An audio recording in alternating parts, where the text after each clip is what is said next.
Hello there friends, today I'm going to be making a quick review on the Beyerdynamic DT770 Pros.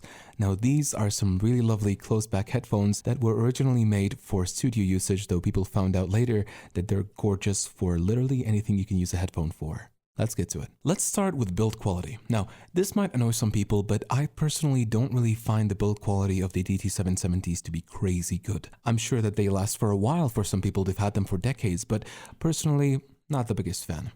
Though, to be fair for them, I'm probably comparing them in my head to the M50X, which has some really nice build quality. However, when we're talking about a headphone, the most important aspect is sound quality, and the sound quality on these headphones is absolutely beautiful. The sub bass and mid bass are really balanced. They leave not much to be desired, and they're great for games and for most types of music. The mids are quite balanced as well. They don't come off too forward, and they also don't hide the vocals well all the way to the back. And the treble on these is sort of where it gets kind of interesting, because the treble on these is very detailed and very analytical, which is great for some people, but for other people like myself, we find it a little bit fatiguing.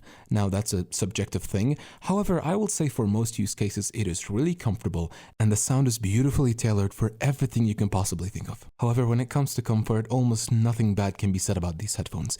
Very plush ear pads. The headband is nice. The weight is very well distributed. There's almost no complaints I might have. If I really want to get nitpicky about this, I probably complain about the cable here. The fact that the cable is not detachable is a bit of an issue to me. It is a point of failure and there's not much you can do about it, so I deduct 1 point from that. Still very comfortable.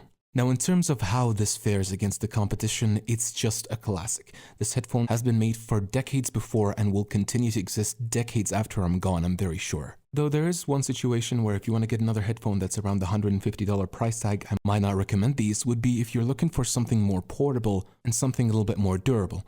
In which case, I might recommend the M50X simply because they fold better and because they have better hinges than these bits of plastic right here. Now for the question with the most obvious answer today, would I recommend these headphones? Yes, absolutely I would.